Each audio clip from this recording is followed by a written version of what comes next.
तिष्ठन्तमानन्दकन्दं परब्रह्मलिङ्गं भजे पाण्डुरङ्गम्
जयांची केली स्मरण होय सकल विद्यांचे अधिकरण ते जीवंदू श्री चरणा हिडिवृंजे ते नमस्काराने आता ओम नमो जयाध्या वेद प्रतिपाद्या जय जय गौदो वेद्या आत्मरूपा देवा तुची गणेशु सकल मती अति प्रकाशु मने वृत्ती दासु अवतारी दो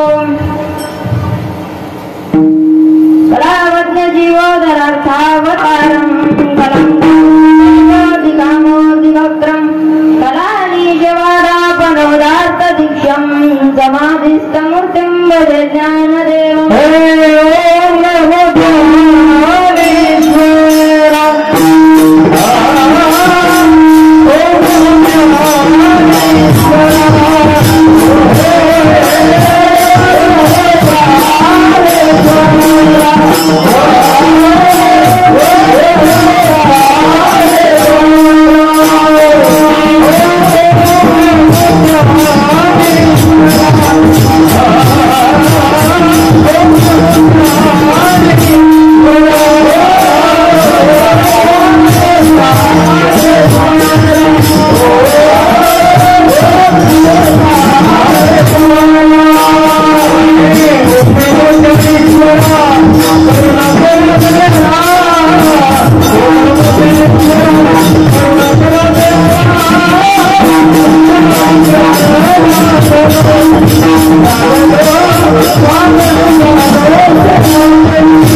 देवकी परमानंदम कृष्णं वंदे जगद्गुरु जय जय श्रीनाथाय रमण जय जय नवल किशोर जय गोपी चित्त चोर प्रभु जय जय नागन चोर प्रस्तुत प्राप्त प्रसंगी प्राप्त संप्राप्त कीर्तन रूपे सभेकरिता येतलेला निवडलेला अभंग संत श्रेष्ठ गिराके शिरोमणी गिराक्याचे महामेरू सकल संत भूषण वारकरी संप्रदायाचे कळत असणारे ज्ञानेश्वरीय जगद्भूत गोबारा यांचा काल प्रकरणातील अभंग आहे. या अभंगात जगद्भूत गोबारा आहे.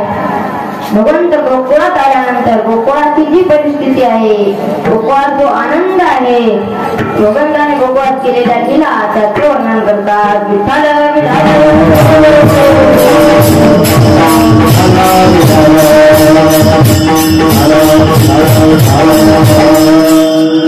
सेवेला सुरुवात करण्याआधी अल्पसा पर्याय घेतो. असा बरेच दिवसापासून चालत असलेला परिणाम सप्ताह ही आजची सेवा हरिभक्त परम पूज्य गुरु वैकुंठवासी अशोकजी महाराज यांच्याकडे असायची. आईवडिलांच्या गुन्ह्याने व समस्त गावकऱ्यांच्या वतीने ही माझ्याकडे आलेली आहे. म्हणून मी आपल्या सर्वांच्या नतमस्तक होऊन माझ्या सेवेला सुरुवात करतो.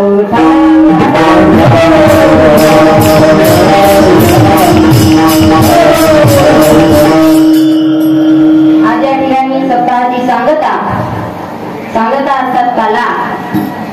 ज्याप्रमाणे मंदिर बांधल्यानंतर कळस बसविल्याशिवाय मंदिर पूर्ण होत नाही, त्याचप्रमाणे सप्ताह हा काल्याशिवाय पूर्ण होत नाही.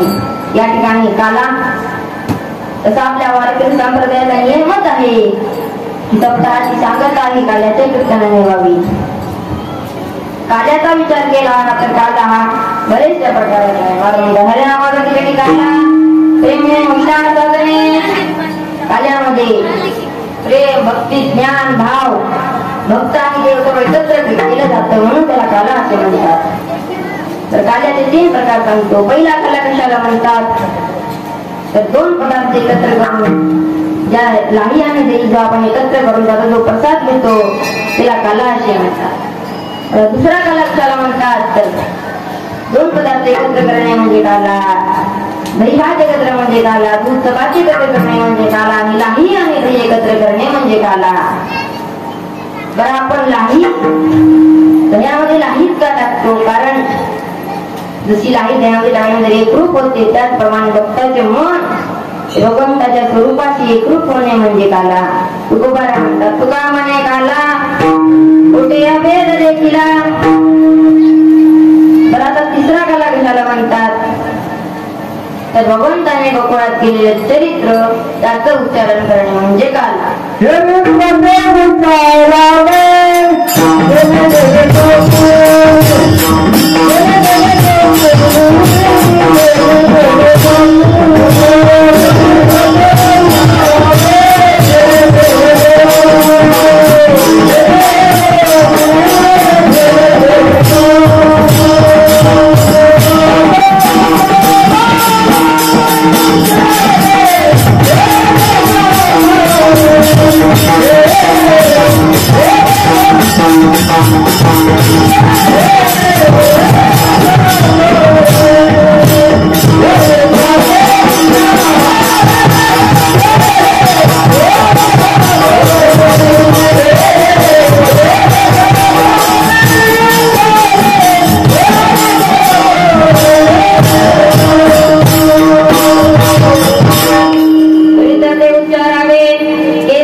भगवंताच्या चरित्राचं उच्चारण करायचं, आचरण करायचं नाही असा शास्त्राचा दंडकच आहे. न देव चरित्राचे भगवंताचं चरित्र आचरण करू नये. आचरण करायचंच असेल तर प्रभू रामांच्या चरित्राचं आचरण करा. कारण एक वचनी एक बाणी एक पत्नी आपल्याला राहता येतं. आपल्याला भगवान श्रीकृष्णांकडे राहता येतं का? नाही. भगवंताला 1208 पत्न्या होत्या. भगवंताने मोठमोठ्या राक्षसाचा वध केला. आपल्या जनाचे सर्व करणं होणार नाही, म्हणून आपण त्याच्या चित्राचं उच्चारण करू नये, आचरण करू नये, तर उच्चारण करावं. तर कोणतं चरित्र उच्चारण करायचं? हे तसे चरित्र केले नारायणे रांगता गोरणे राखीताय. भगवंताने रांगत असलेले चरित्र, गोपाळ संगे तोऱ्यांचं चरित्र, गोपाळ संगे गायी वळत असलेले चरित्र त्याचं उच्चारण करायचं आहे. तर आता आपण भगवंताचा अवतार कसा झाला ते पाहून घेऊया. विठ्ठल विठ्ठल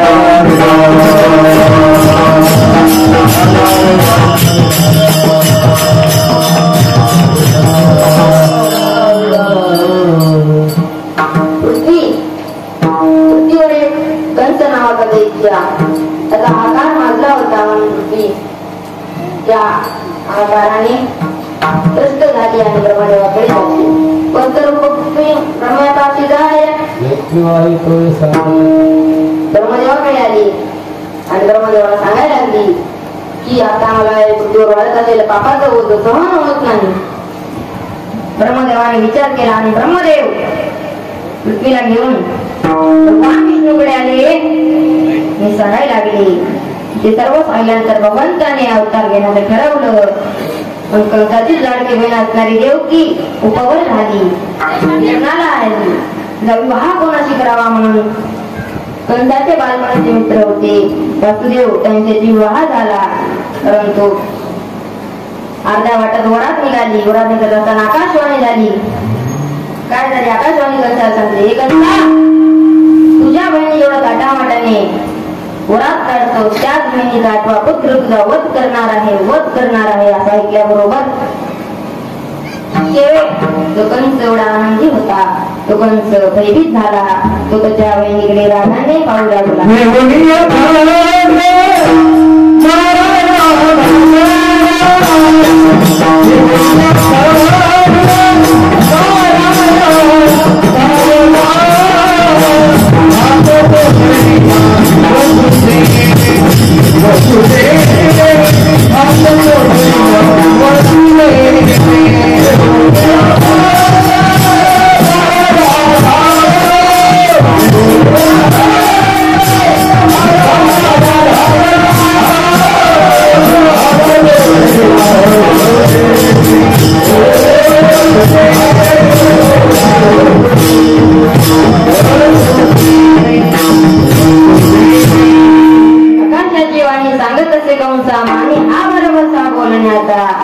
आकाशवाणी कंसाला सांगायला लागली. कंस भयभीत होऊन देवकीला त्याने रथाच्या बाहेर ओढून आणलं आणि घेऊन या खडगा मारायला धावला.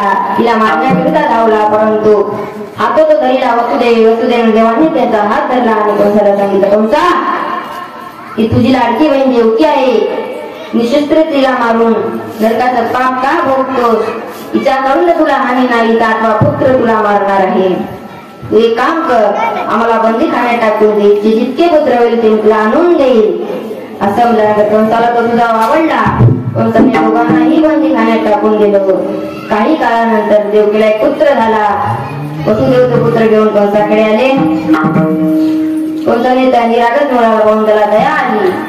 परंतु थोडी संत मंडळी सभा भरली होती. त्यांनी विचार केला, हा जर असंच पुण्य करायला लागला तर याचं पापाचं गडगं करणार नाही आणि भगवंत अवतार घेणार नाही. म्हणून त्यांनी नारद महर्षीला पाठवलं. नारद या शब्दाचा अर्थच हे आहे की ज्या ठिकाणी ज्याचा शब्द रद्द होत नाही त्याला म्हणतात नारद. त्या ठिकाणी आले.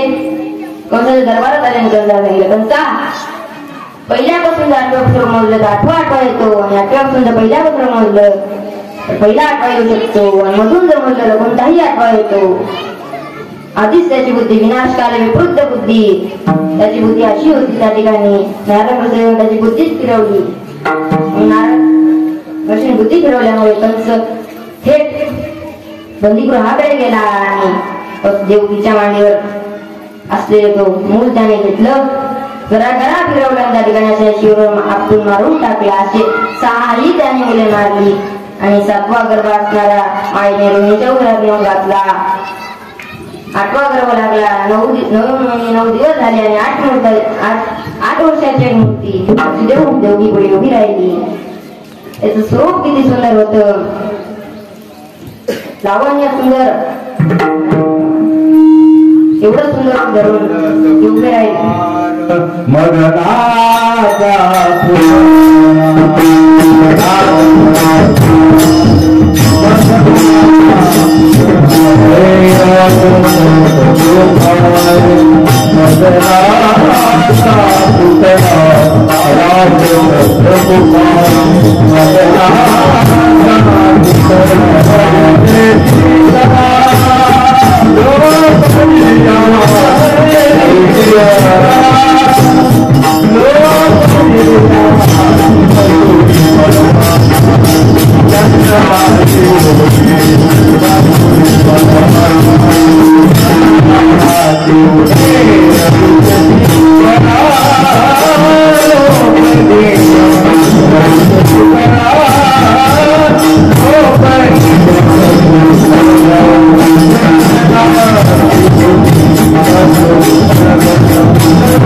आम्ही लहान होतो, पण काय करा मला इथे ठेवू नका, मग कोठे न्या.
भगवंता मी सांगताय त्यांना इतकं कसं, कारण हातात बेड्या पायात बेड्या. भगवंत म्हणाले त्याची काळजी तुम्ही करू नका, मला एका टोपल्यात ठेवा आणि उचला.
भगवंताला उचलल्याबरोबर त्यांच्या हातापायाचे बंधने गळाले व सर्व दरवाजेही असणारे उघडले. वसुदेवाला घेऊन बाहेर आले. बाहेरून पाहतात तर काय यमुनेला पूर आला होता, वरून पाऊस चालू होता. तर विचार केला कसं जायचं, पण तरी वसुदेवचा हात करून हात चिरले. आज जाऊ लागले तसं पाणी वाढत होतं, कमरेत पाणी होतं. नंतर छातीला गेलं, पुढे दाढीला लागायला लागलं. मग त्याने विचार केला यमुना वाढत जाईल तर कार्यक्रम होईल, म्हणून त्यांनी पाय बाहेर काढला व डावा पाय सांगितला. यमुनेला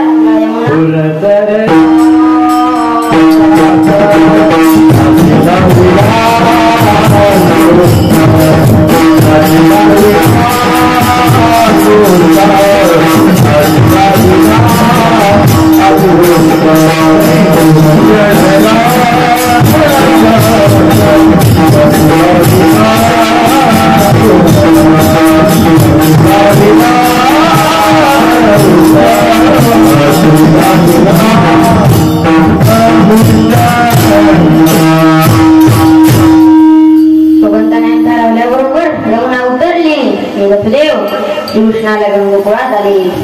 गोकुळात आले नंदराजाच्या घरी जातात. त्या ठिकाणी माया आधीच अवतरण झालेली होती.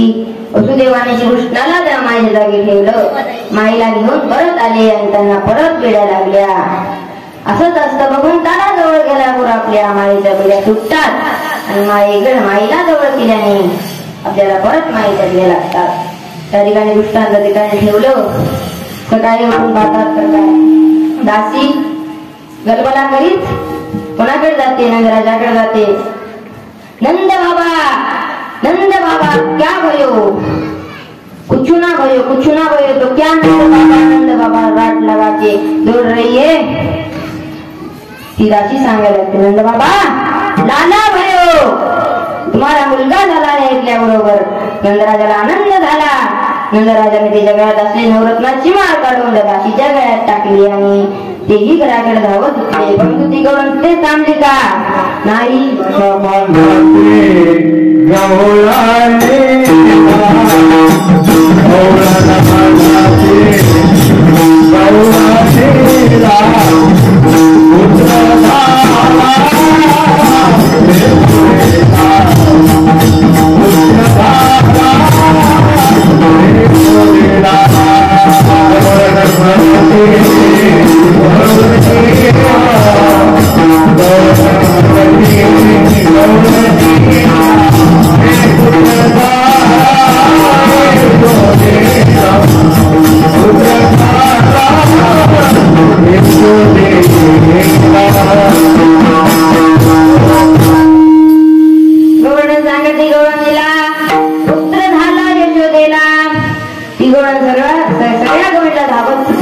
सांगत सुटली की यशोदेला पुत्र झाला, यशोदेला पुत्र झाला.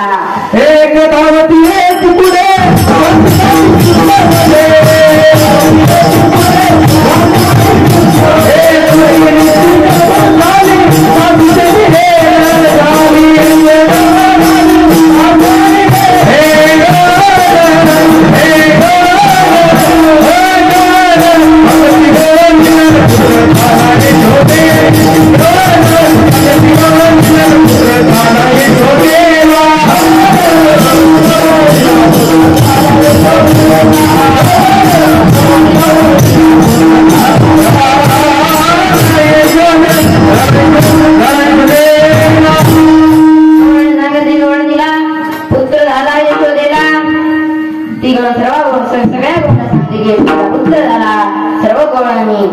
घरी येतात. नुसतं येत नाही, वाण भरून येतात. नंदा घरी झाली सर्व मिळवणी आपापल्या गटात वाण म्हणून येतात आणि कृष्णाला पाहायला लागतात. सर्वांना आनंद होतो. किती आनंद होतो? त्या आनंदाला अंत पार नाही.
सुखाला अंतही नाही आणि पारही नाही.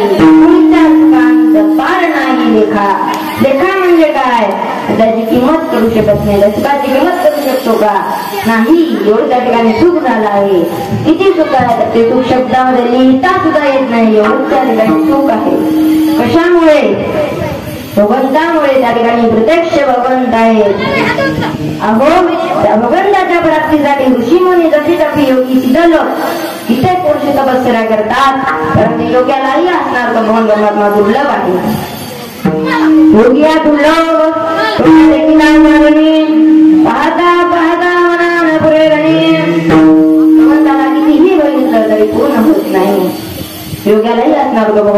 दुर्लभ आहे. किती दुर्लभ आहे.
गोकुळीच्या लोकांसोबत राहतो, त्यांच्यासोबत हसतो, खेळतो, उठतो, बसतो.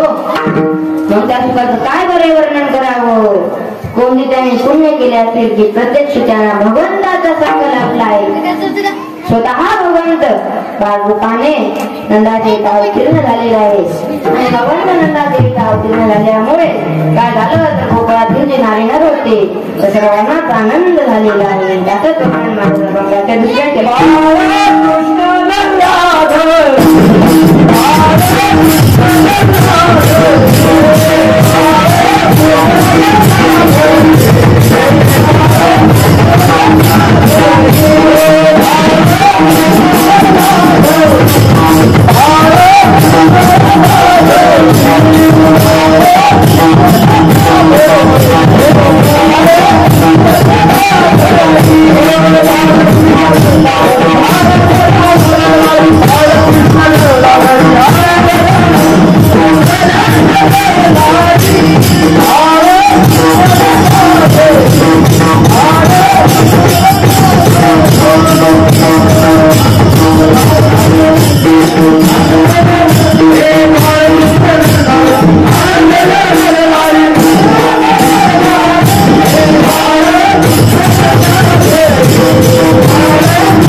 आणि भगवंत नंदाच्या इथं अवतीर्ण झाल्यामुळे गोकुळातील जे नारीनर आहेत त्या सर्वांनाच आनंद झाला. भारत आपल्या सामान्याचं जर घरातून जन्माला आलं तर आपल्या सर्वांना आनंद होतो. त्या ठिकाणी प्रत्येक गोकुळात नंदराजाच्या इथे जगाचा मालक देव जन्माला आलेला आहे. त्या आनंदाच्या सुखाचं काय बरे वर्णन करावं. धन्य आहे ती पुण्यभूमी, धन्य आहे तुझी, कारण त्यांना जीवनात प्रत्यक्ष भगवंताचा संग लाभला आहे. त्यांना खऱ्या आनंदाची प्राप्ती झाली आहे. कारण नंदाच्या इथे मूळ नव्हे तसेच आनंद रूपच जन्माला आलेला आहे. वास्तविक पाहिले तर मानव जीवनामध्ये जे काही करतो ते केवळ आनंदासाठीच करतो, सुखासाठीच करतो. परंतु मनुष्याला खरा आनंद, खरं सुख तेव्हा प्राप्त होईल जेव्हा मनुष्याला सत्संगती किंवा देवाची संगती प्राप्त होईल. पण गोकुळात देव जन्माला आले आणि भगवंत गोकुळात जन्माला आल्यामुळे गोकुळात यांना देवाच्या नदी लाभली. म्हणून त्यांनी तो आनंद उत्सव साजरा करण्यासाठी, देवाच्या जन्माचं स्वागत करण्यासाठी काय काय केलं तर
केला. ज्याप्रमाणे आपण गुढी पाडव्याला आपल्या घराकडे गुढी बांधतो, आपल्या घराला अंगाची तोरणे बांधतो, त्याचप्रमाणे गोकुळात देव जन्माला आले म्हणून गोकुळवासियांनी तो आनंद उत्सव साजरा करण्यासाठी आपल्या घराकडे गुढी उभारल्या आणि घराला अंगाचे तोरणे बांधले. कारण गुढी एक आनंदाचं प्रतीक आहे. आणि गुढी उभारल्याने भगवंताच्या जन्माचं स्वागत केलं, आनंद उत्सव साजरा केला. जेव्हा देव जन्माला आले तेव्हा भगवंताची कथा आणि गाणे गात होते. आपल्या घरात कोणी मुलबाळ जन्माला नंतर आपल्या मुखाने भगवंताच्या नामाचं, रूपाचं, स्वरूपाचं, गुणांचं वर्णन केले पाहिजे, भगवंताची कथा गायली पाहिजे. तुम्ही म्हणता भगवंताची कथा गायल्याने काय होते? तर भगवंताची कथा गायल्याने मनुष्याची व्यथा दूर होते. दुःख, व्यथा अर्थात दुःख, मनुष्याचे दुःख दूर होते. प्रत्येक माणसाचा स्वभाव तुझा विचार केला तर मला दुखावे असे जवळपास मला वाटत नाही. तुम्हाला वाटत असले तर मला माहित नाही. मला दुखावे असे कोणालाच वाटत नाही. माणूस देवापुढे जातो तो देवाला दोन्ही हात जोडून म्हणतो, देवा काय कर मला सुखी ठेव. तो देवाला असं बरं म्हणत नाही की देवा मला दुःखी ठेव, मला दुःख दे. कारण मला दुःख व्हावे असे कोणालाच वाटत नाही. म्हणून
कोणालाच वाटत नाही. मला दुःख होऊ नये असे वाटत असले तर काय करा? भगवंताचे नाम घ्या, गाणे म्हणा. गाणे म्हणामध्ये पिक्चरचे गाणे म्हणतात. गाणे म्हणजे भगवंताचे नाम घ्या. याला महाराजांनी गाणे असा शब्द वापरला आहे. महाराज गावे गावे गीत शुद्ध करून या चित्त, तुझं हवा हे देव तरी हा तुझा भाव. भगवंताच्या प्राप्तीसाठी नाम हे सोपं साधन आहे. महाराजांनी आपल्याला सांगण्याआधी करून बघितलं, अनुभव आले अंगात, त्याची या जगात येत असे. महाराजांनी आधी नाम घेतलं भगवंताचं. किती नाम घेतलं? अवघाने इतकं नाम घेतलं काय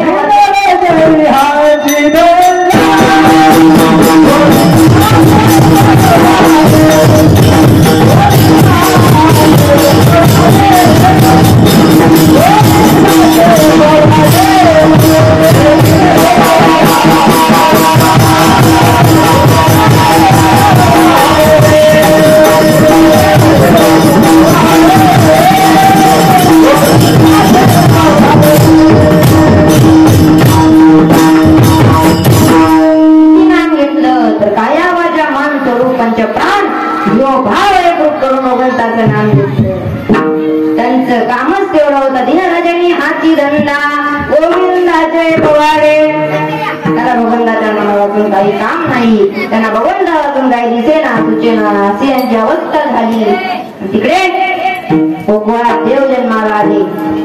गोकुळात देव जन्माला आल्यामुळे जे भगवंताला पाहण्याकरिता जायच्या, परंतु भगवंताचं ते मनमोहक गोविंद स्वरूप पाहून त्यांचं मन त्यांच्याकडे न राहता ते भगवंताचं होऊन जायचं.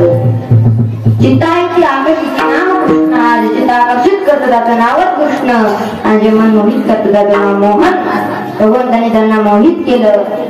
आणि आपण एखाद्या गोष्टीवर मोहित झाल्याने आपल्याला गोष्ट काय लागतो तर छंद लागतो, आवड निर्माण होते. त्यामुळे भगवंताने त्यांचं मन मोहित केलं. भगवंताने त्यांना छंद लावला. तुका म्हणे छंदे, तुका म्हणे छंदे, तुका म्हणे छंदे, तुका म्हणे छंदे, तुका म्हणे छंदे, तुका म्हणे छंदे, तुका म्हणे छंदे, तुका म्हणे छंदे.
भगवंताने आम्हाला त्यांचा छंद लावला.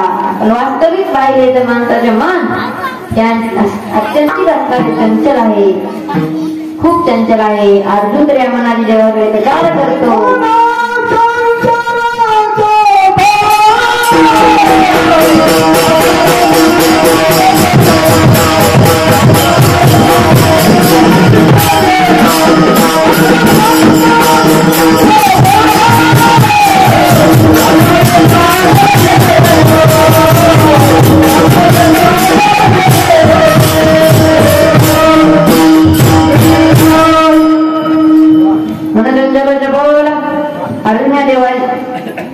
अर्जुन या मनाची देवाकडे तक्रार करतो.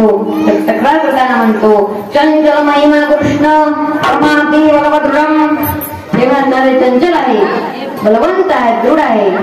परंतु या मनाला त्याला भगवंताच्या नामाची रूपाची स्वरूपाची गोडी लागली की ते पुन्हा तुझ्याकडे जात नाही. आता कोठे धावे मन कोठे धावे मन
एकदा का पण भगवंतात गुंतले पुन्हा दुसरीकडे जाऊ शकतच नाही. लांचा बोले मन लागली ते गोडी ते जीवेने जोडी ऐसे झाले ते पुन्हा जीवाला जोडू शकत नाही. शे भगवंत आहेत म्हणून तुकाराम महाराज म्हणतात ते भगवंताने आम्हाला मोहित केलं, त्याला छंद लावला. तुकाराम म्हणे छंदे मन मोहिले गोविंदे असा आपण अर्थ झालेला आहे. आता आपण थोडक्यात भगवंताचे चरित्र पाहून घेऊया. विठ्ठल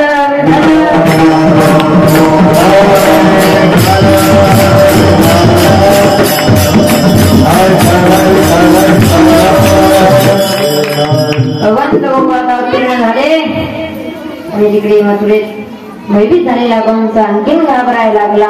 कृष्ण गोकुळी जन्मला कंस घाबरायला लागला. कंसाने एक मोठी सभा भरवली. सभेमध्ये मोठमोठे दैत्य आले, मोठमोठे राक्षस आले आणि कंसाने पैस ठेवली की जो कृष्णाला मारून येईल त्याला मी अर्ध राज्य बक्षीस म्हणून देईल. म्हणून एक महाबळ नावाचा दैत्य उठला. त्याने सांगितलं की आत्ता जाऊन कृष्णाला मारून येतो. त्याने सुंदर एक ब्राह्मणाचं रूप धारण केलं. कमरेत ती शेंडी ठेवली, उलग्याचं पंचांग घेतलं, गळ्यात जानवे घातले, धोतर घातलं आणि धोतर घातलं आणि गण लावला. गोकुळात आला. यशोदा मातेच्या गली पुढे आला आणि कोणाला भविष्य बघायचे आहे का, उत्तम भविष्य सांगेल असं ऐकल्याबरोबर यशोदा मातेला वाटलं कोणीतरी ब्राह्मण भाऊ आले आहेत म्हणून आपल्या कृष्णाचं भविष्य बघावं. ते बाहेर आल्या आणि महाबळवंताला हात घेऊन गेल्या. त्याला बसण्याकरता एक पाठ दिला, त्याच्या पुढे पंचांग ठेवण्याकरता एक पाठ दिला आणि पाठीला टेकन देण्याकरता एक पाठ दिला. आणि पुढे यशोदा माता कृष्णाला घेऊन एका पाट्यावर बसल्या आणि त्याला भविष्य बघण्याकरता सांगितलं. त्याने ते पंचांग खोललं, माकूड फाळला. त्या पंचांगाचं कोटलं काय कळायला, परत पाहायला लागला. चष्म्याच्या खालून पाहतो, वरून पाहतो आणि यशोदा माता सांगतो तुझा हा मुलगा खूप वाईट निघणार आहे. तुझ्या बाळाच्या अंगी खूप औचिन्य आहे. बाळाच्या अंगी औचिन्य बहुत. तुझ्या लेकराच्या अंगात खूप वाईट गुण आहे असं ऐकल्याबरोबर यशोदा मातेला वाईट वाटलं. यशोदा माता म्हणल्या दुसरं पान बघा. त्याने दुसरं पान पलटीला आणि बघतो आणि यशोदा मातेला सांगतो तुझा हा मुलगा चोऱ्या माऱ्या करणार आहे, लबाडी करणार आहे. यशोदा मातेला आणखीन वाईट वाटलं. ते म्हणजे एक आणखीन पान बघा. त्याने दुसरं पान पलटीलं आणि सांगतो कपाळावर मिऱ्या पाडल्या, तोंड वाईट केलं आणि यशोदा मातेला सांगतो की यशोदे तुझा हा मुलगा व्यभिचारी निघणार आहे. तुझ्या अंतकाळी तुम्हाला सोडून जाईल असं ऐकल्याबरोबर यशोदा माता खूप नाराज झाल्या. बरोबर देते मला एक शेवटचं बघा.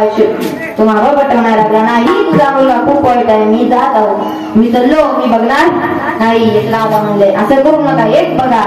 त्याने म्हणजे शेवटचं एक बघतो. त्याने दुसरं पान पलटीला सांगतो तुझा हा मुलगा महाभारत घडणार आहे, मोठं युद्ध घडणार आहे. त्याने सांगितलं काय करतो, त्याने सांगितलं सगळंच खरं होतं. म्हणून सांगण्याची पद्धत कुठली होती.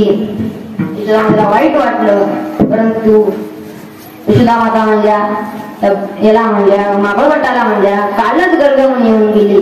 त्यांनी माझ्या वाढ सुंदर असं भविष्य सांगितलं, तुम्ही हे काय सर्व वाईट वाईट सांगता असं ऐकल्याबरोबर त्या महाभट्टाने विचार केला आणि एक लगावून ठेवली. ते म्हणला तो गर्ग माताच शिष्य आहे, तिला काही येत नाही. त्याने तुझ्याकडून दक्षिणा घेण्याकरता सर्व काही खोटं सांगितलंय, पण माझं भविष्य खरं आहे असं म्हणल्याबरोबर इतके भगवंत शांत बसले होते. भगवंताला वाटलं आता आपल्या भक्ताला अपमान झाला, आता भगवंताला सहन होणार नाही. भगवंताने तो सहन केला नाही.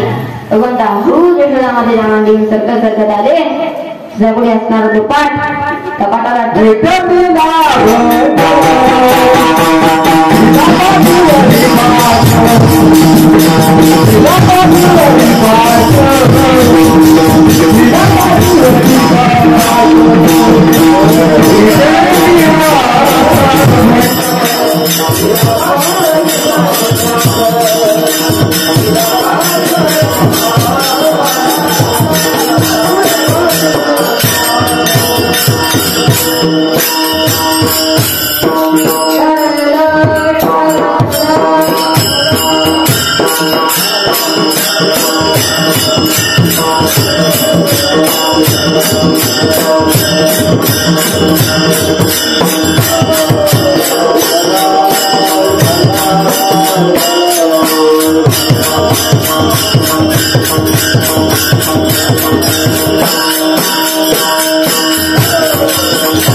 मग भगवंताने आपला अंगठा घेतला, त्याच्या पाटाला लावला. पाटाला लावल्याबरोबर पाटाच्या अंगात आलं. भगवंताचा वोल्टेज मिळाल्याबरोबर पाट वरी गेला. वरी गेल्याबरोबर महाबरोबर त्याला बोलायला लागला. त्याला वाचा पुसली. तो बुवा, इतके वेळ तुम्ही माझ्या पाठीवर बसले, आता मी तुमच्या पाठीवर बसणार. तिथवर त्या जशात तसे यथार्थ दणकन खाल्या जड आधी आल्याबरोबर मागचा जो पाठ होता तो पाठीवर पाठ द्यायला लागला. मुलीला भोग दिला, पाठीवरी पाठ, पाठीवर पाठ दिला. पुढचाही पाठ पोटावर मारायला लागला. त्या पाटाच्या दणक्याजवळ कोठे गेला? त्या म्हणजे सावत्रभाऊच्या कानावर. सावत्रभाऊ कोण? कोळपाट. कोळपाटाला कोण गेल्याबरोबर कोळपाट म्हणला होता आपल्यावर हमला झाला, आपल्याला जाण लागतंय. त्याने त्या जीवलग मित्राला फोन केला. त्याचा जीवलग मित्र कोण?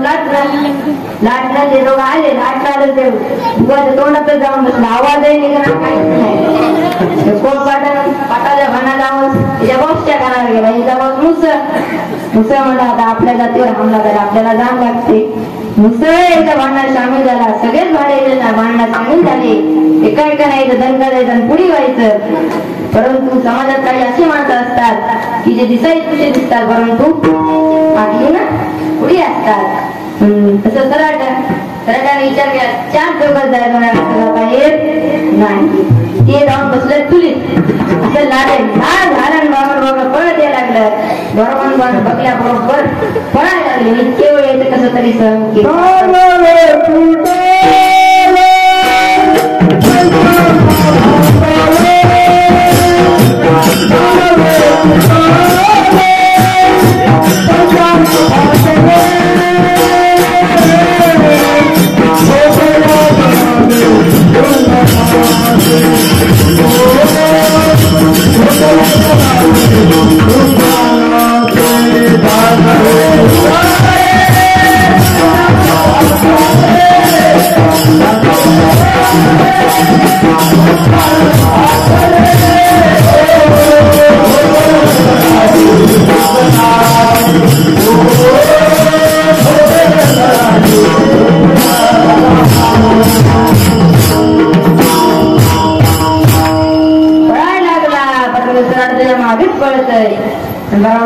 ब्राह्मण बुवा, तुम्ही सगळ्याची रक्षा घेतली, माझीच का घेत नाही? तेवढ्यात बाजा आडव्या आल्या आणि पळताही येईना.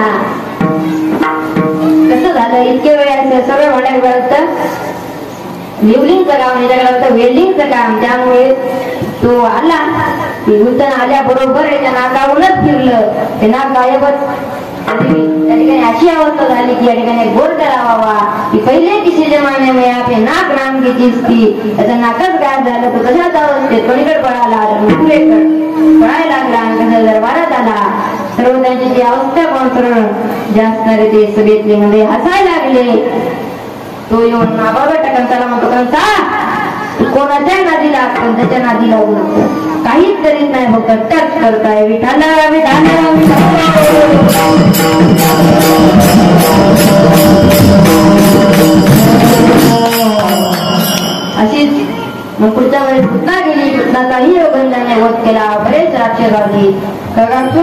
राक्षस मोठ्या कावळ्याचा रूप धरून आला. भगवंताने त्याचाही वध केला. काक बगरिता मारिला बाळपणी अवधी दैत्य घाणी बुडविली. बगासूर बकासूर जळचासूर गणावर्त उत्सासूर लंबगासूर कुटुंबासूर अशा बरेच राक्षसांचा भगवंताने वध केला. आणि भगवंता रांगायला लागले. कसे रांगत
गोपाळाची अवस्था पाहिली तर गोपाळ सर्व गोपाळाची तब्येत बरोबर नव्हती. भगवंतांनी विचार केला मी असे का दिसतात त्याचे कारण काय. ते म्हणाले आमच्या घरचे आम्हाला खायला देत हे दूध करून खात नाही का तेवढे आमच्याकडे देत नाही का.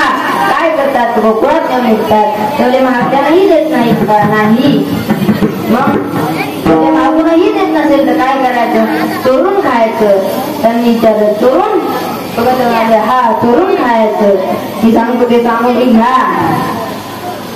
रे सामग्री तो कट अरे सराट्या काट्या निकट मात्र बांधा रे वळकट शब्द कडकड न करावी वस्त्र गाळी व मृतिका येऊन परजता शंकू नका सगळा गृहीता वागा मला ठाऊक समाचार. मी सांगतो ते घ्या.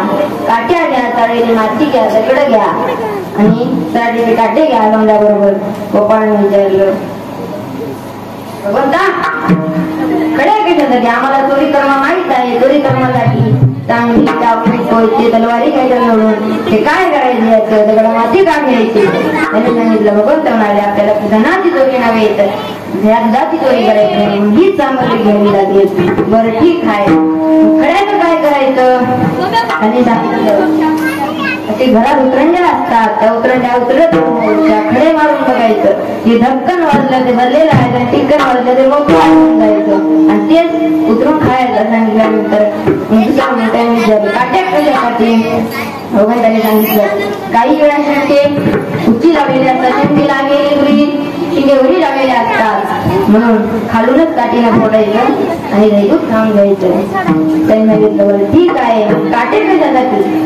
त्याला म्हटलं गवळणीच आपल्या पोडापोडीच्या अवघाने उठली तरी काटे फेकायचे, पळून जायचं. पिंड्या हुशार गेल्यावर बघ तेव्हा ती चप्पल घालून आली तर देव म्हणाले मग मला माहीतच होतं तुम्ही विचारता, म्हणूनच माती आहे ना ही मातीच्या डोळ्यात फेकायची आपण, तो म्हणायचं. तर गोपाळ सज्ज झाले आणि आता भगवंत चोरी करायला लागली. यात काही चोऱ्या काही गोळणीला भगवंत चोऱ्या आवडायच्या, काहीला आवडत नसत ते घराने घेऊन शेजा मातीकडे यायच्या.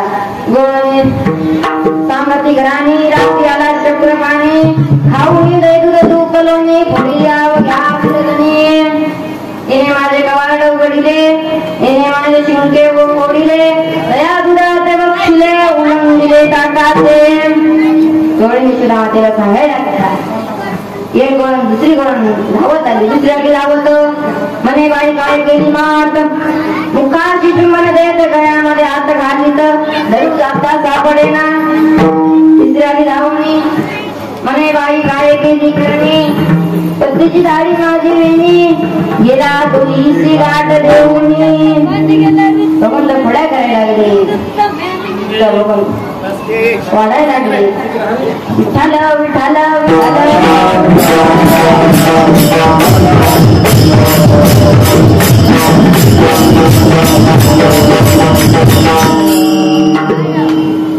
अशा बऱ्याचशा पुढे झाल्या.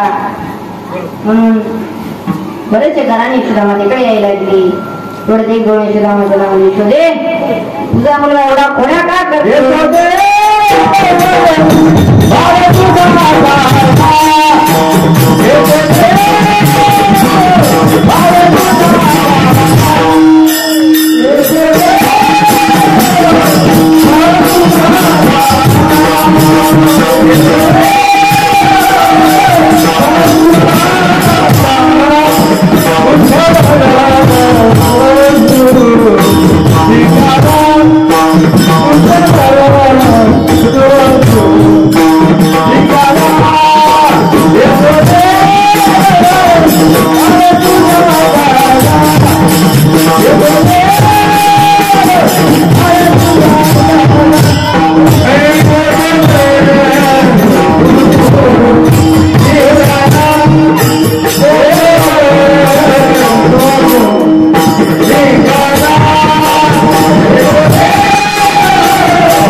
तुझा मुलगा एवढा खोड्या का करतोय?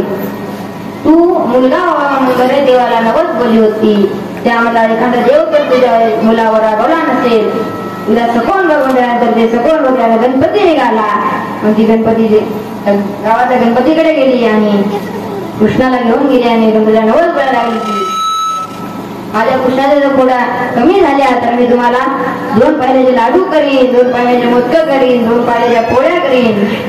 सगळं ऐकत होता. मागूनच करून दिला काय गणपतराव खायच्या का पोळ्या? गणपती हो म्हणाला, पण तू असे कशात भाऊ? मग यशोदा आता परत घरी आल्या तर तुला भगवंताने विचार केला. आता यशोदा मातेला नवस बोलला आहे. आता आपण जर खोड्या घरा नाही तोडला तर यशोदा मातेचा भगवंत म्हणजे विश्वास उठेल. पण भगवंताने 1 महिना खोडी करण टाकून दिलं. एक मास देवे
यशोदा मातेला वाटलं कृष्णानं घोड्या करणा सोडून दिल्या. गणपती पावला आणि चतुर्थीला नवस पेण्याला ठरवलं.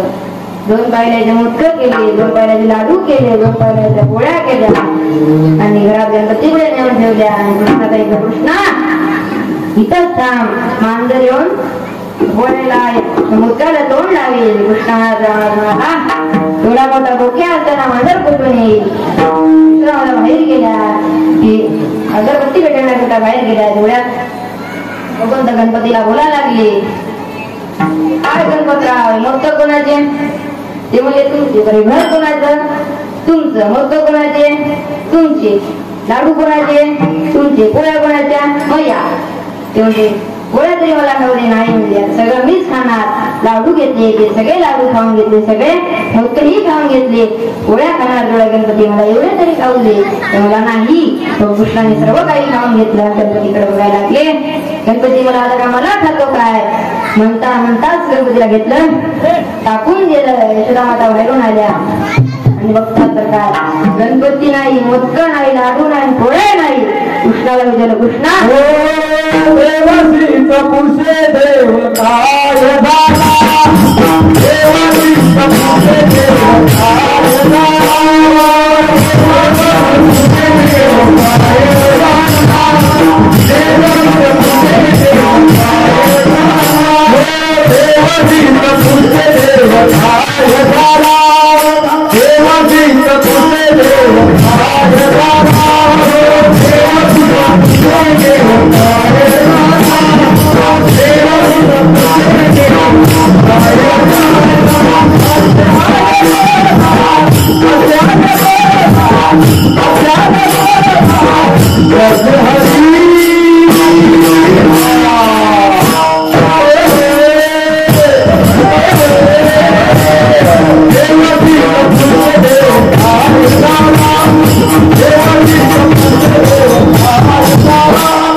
गणपती कुठे गेला?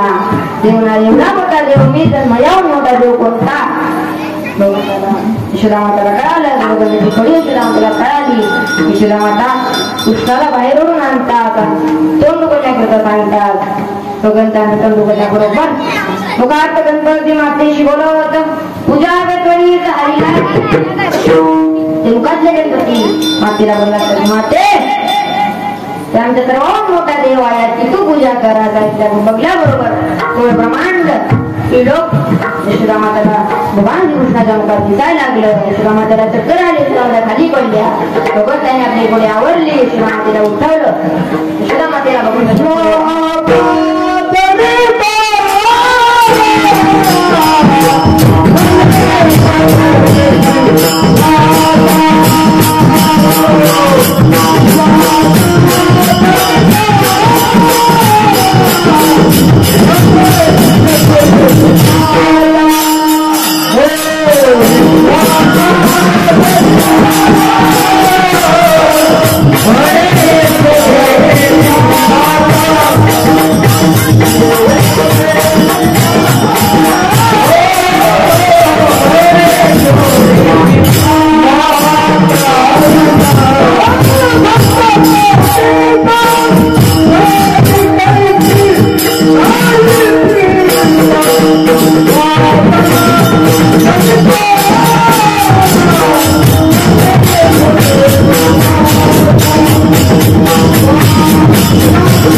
यशोदामातेला उठवलं.